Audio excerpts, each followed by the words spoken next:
আমি ওরা খাই নাই। তুমি কি মাংস বাবা খাইছো? আমি বাবা খাই নাই, আমি ওই যে কিরিম টির মাছ এমনি নিজে খাইছি। আচ্ছা কালকে রাত্রেও তো ঘরের ভিতরে বাবা খাইছো। একে হাসা কথা কই না বাদ দি।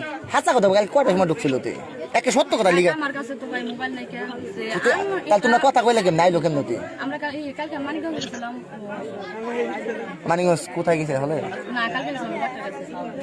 ডাক্তার কেছি তোমার সমস্যা তোমার আমার এই যে গাইনি ডাক্তার কত সময় ছিল? 11টা কাছাকাছি যাইতে সারা এখানে আছে যেহেতু তোমরা সকালে ইচ্ছা করে বাইর করে দিতে পারতাম। সকালে গেল না কে? সকালে আরে ভালোবাসার ঘুম রে আসিস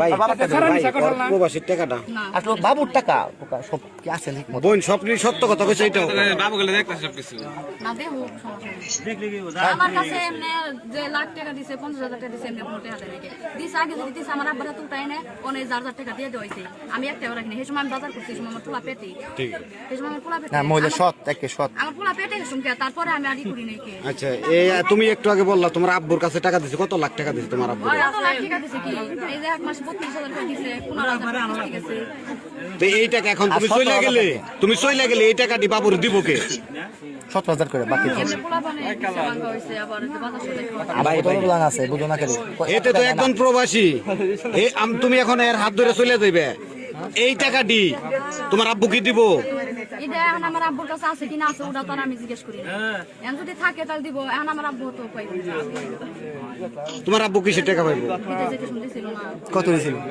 কতগুলো টাকা দিছিল এমনি মার্কেট পুরো তারপরে যে হেরে যে মার্কেট মুর্কেট করছে জামাই ডোরা দিয়ে থাকে ওটা ধরন না ওটি জামাই রে মার্কেট মুর্কেট তো জামাই তো কইরাই দেয় হ্যাঁ হ্যাঁ নিব কিনা নিব আব্বাই কইছে নিব না আচ্ছা ভালো কথা আলহামদুলিল্লাহ নিব না তাইলে এখন যেই টাকাগুলা শ্বশুরের কাছে দিছে এগুলা কি ফেরত পাবে সে এটা তো আর আমি না তোমার এখন তার বিচার আমি